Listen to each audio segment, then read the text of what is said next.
warahmatullahi wabarakatuh. Ini adalah video pembelajaran teknik otomotif. Setelah minggu lalu kita sudah membahas tentang silinder blok. Pada kesempatan kali ini mari kita sama-sama membahas tentang piston ya. Mulai dari pengertian, cara pembuatan, bahan-bahan penyusun hingga konstruksi. Di video pembelajaran kali ini ada beberapa slide ya yang perlu kalian pahami. Baik, langsung saja kita mulai dari pengertian. Nah, pengertian piston sendiri adalah komponen mesin yang membentuk ruang bakar bersama-sama dengan silinder blok dan silinder head ya.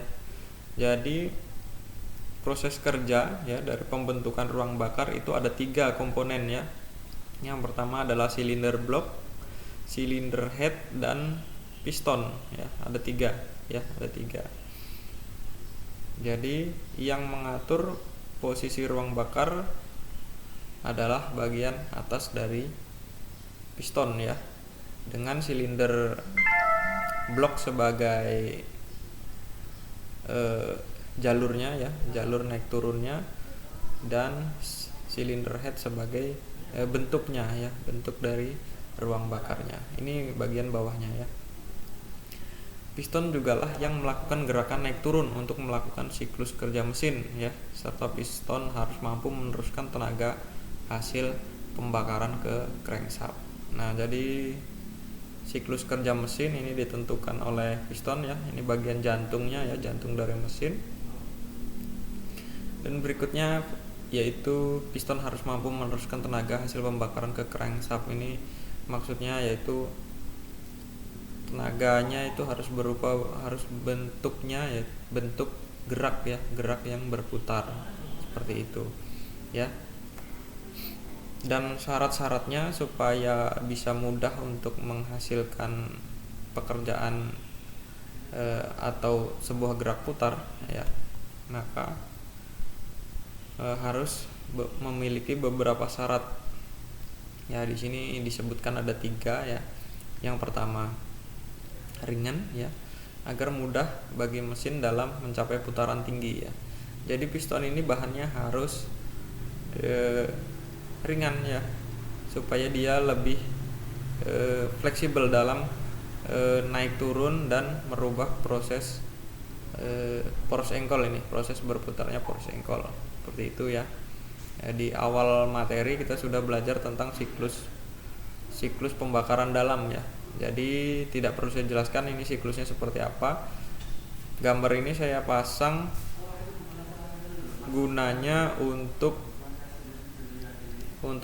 menampilkan aja ya, atau sebagai kalian supaya mudah memahami ketiga syarat piston ini. Jadi harus ringan ya. Makanya pemilihan bahan harus yang terbaik ya, yang ringan. Tidak bisa kita menggunakan langsung besi ya, walaupun besi itu kuat ya. Nah, tapi dari segi bobot ya, ini lebih berat ya. Jadi ini digunakan paduan besi tuang ya, paduan besi tuang. Nanti di slide berikutnya kita akan membahas paduan besi tuang seperti apa yang menjadi proses penyusun dari piston.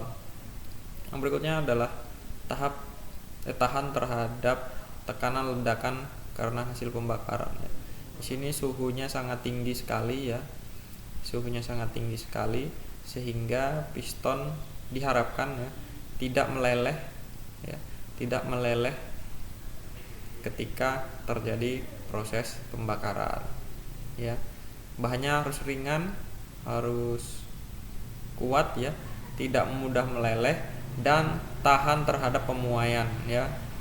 Jadi bahan seperti apa yang seperti itu ya, ini menjadi sebuah pertanyaan ya. Bahan seperti apa yang bisa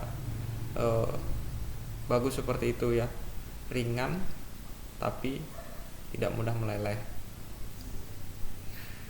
Dan ini bisa memuai, sebenarnya bisa memuai, cuma kecil sekali ya, toleransinya kecil sekali.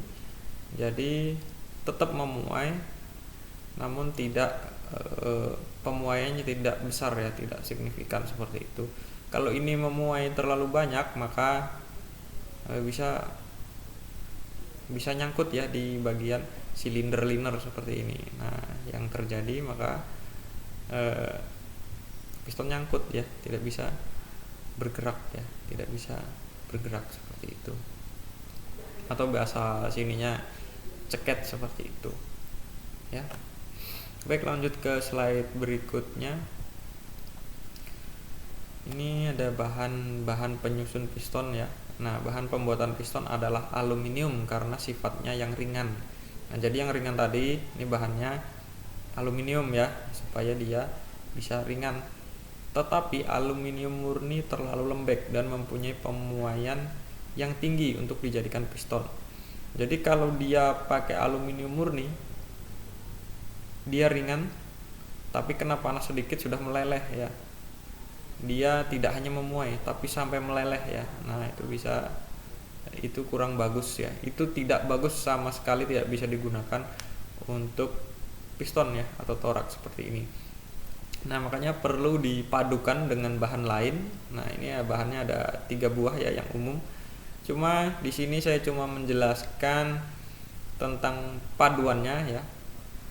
Tidak sampai tentang porsinya atau jumlahnya, berapa persen ini jumlahnya ya, perpaduan antara 4 ini ya, itu berapa persen ya, berapa atau beratnya berapa gitu. Jadi saya cuma menjelaskan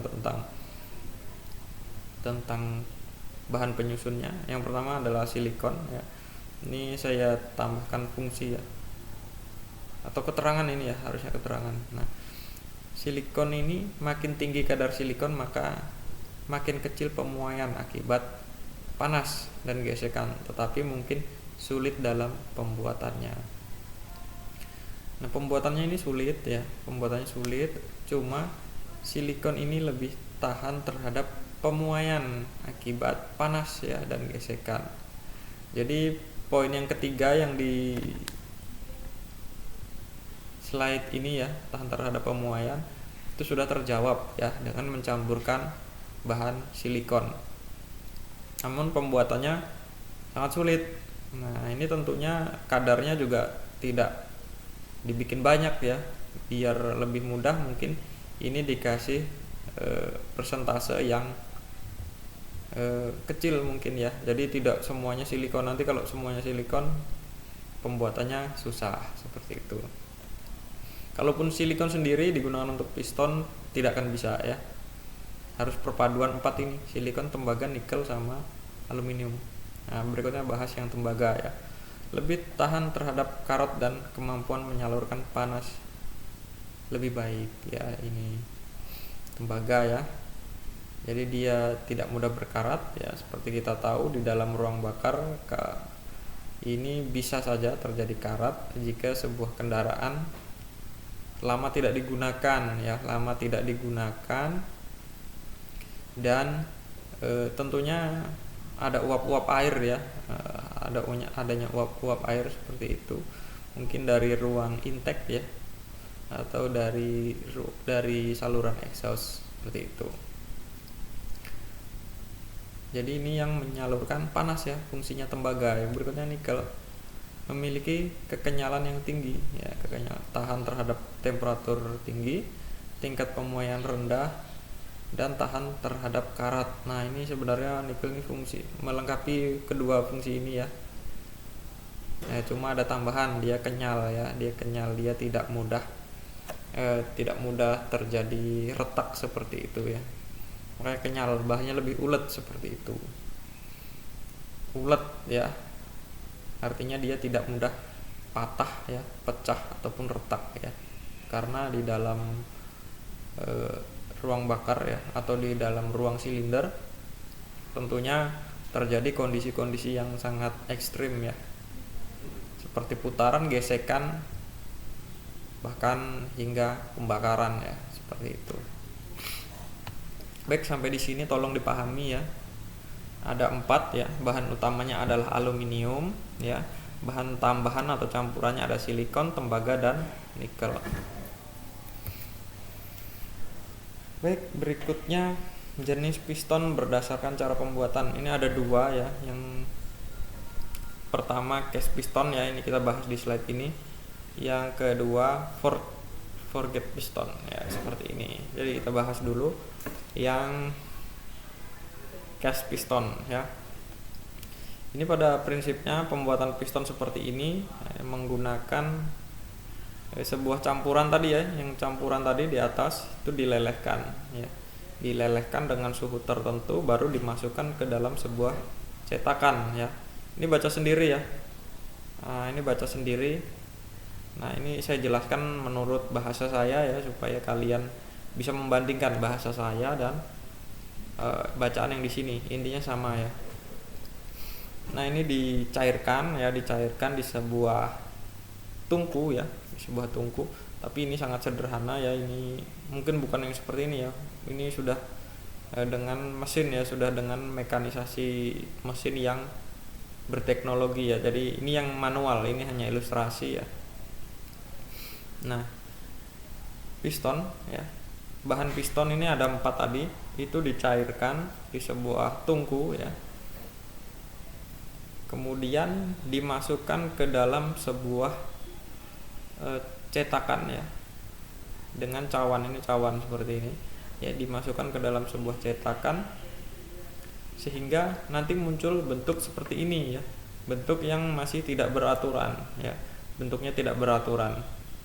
Setelah itu baru dilakukan kegiatan perapian ya. Jadi ini dirapikan lagi ya, dirapikan bentuknya sesuai dengan ukuran yang dikehendaki.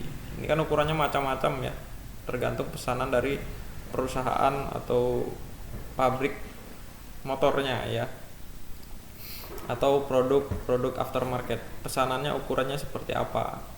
Ini dibentuk ya, dibentuk menggunakan mesin bubut ya, cuma menggunakan mesin bubut yang canggih ya. Nah, ini menggunakan CNC ya, CNC seperti itu. Nah, setelah dibentuk nanti baru muncullah sebuah hasil ya, piston jadi seperti itu. Jadi menggunakan CNC ya, tidak manual ya. Jadi diprogram, bentuknya sudah diprogram dengan komputer ya. Nanti mesin bubutnya bergerak sendiri ya, membuat bentuk-bentuk yang dikehendaki seperti itu. Berikutnya yaitu forget piston ya. Ini prosesnya dengan tempa ya, ditempa. Jadi piston ini ditempa. Bahannya tetap sama, 4 tadi ya. Aluminium, nikel, tembaga, sama apa tadi satunya, silikon ya. 4 tadi. Bahannya ini berupa pipa padat ya. Nah, ini ditempa ya, ditempa sedemikian rupa sehingga membentuk sebuah piston ya, yang padat ya. Bahannya lebih padat ya, tidak seperti yang tadi ya. Bahannya lebih padat, lebih tipis, lebih kuat ya, seperti itu, dan lebih ringan tentunya ya, tapi memiliki keunggulan masing-masing ya. Nah, ini potongan pipa dipanaskan sampai benar-benar membara tapi tidak sampai mencair ya, jadi cuma panas baru ditempa. Jadi hasilnya nanti benar-benar padat ya. Tentunya juga harus menggunakan proses finishing ya, finishing. Nah, finishingnya tetap menggunakan mesin CNC tadi ya, yaitu mesin bubut yang sudah terprogram ya di komputer. Mulai dari bentuknya ya, ukurannya semua sudah diprogram di sini. Dan kelebihan lain juga ya, dia lebih hemat bahan ya, lebih hemat bahan. Tidak seperti yang cast piston tadi ya. Baik. Jenis piston berdasarkan cara pembuatan ada 2 ya, cast piston sama forget piston ya, ada 2. Dipahami ya, diulang-ulang. Teks yang ada di slide tolong dipahami, diamati ya, bisa di pause videonya. Yang berikutnya komponen piston ya, ini komponennya seperti ini. Bentar, kursornya tidak muncul. Nah, bentuk piston ini seperti ini ya. Namanya ada mulai dari atas ya. Ini ada piston crown ya. Ini adalah bagian atasnya. Ini bentuknya macam-macam, ada yang cekung, ada yang cembung, ada yang rata ya. Tergantung sebuah pabrikan kendaraan menghendaki perbandingan kompresi yang seperti apa ya. Semakin cekung maka kompresinya rendah ya. Tapi kita lihat dulu ya bentuk ruang bakarnya seperti apa. Berikutnya ini ada top compression ring ya. Ini ring bagian atas ya. Di sana ada cekungan juga di sini sebagai tempat ringnya ya. Habis itu second compression ring ya. Ring kompresinya ada 2, ini khusus 4 tak ya.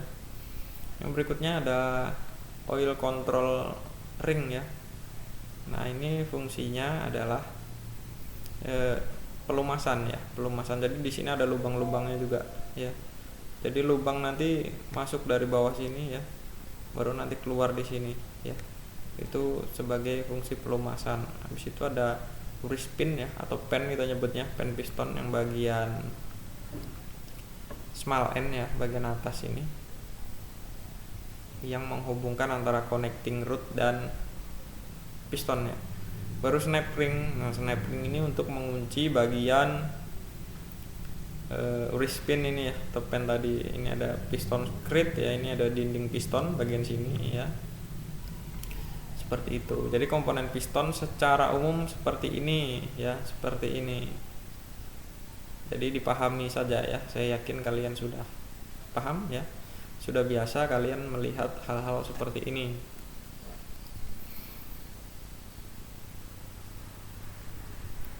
Baik. Sekian dan terima kasih. Mungkin videonya sampai di sini dulu. Nah, minggu depan kita membahas materi-materi lain yang masih berhubungan dengan mesin dan mekanisme-mekanismenya.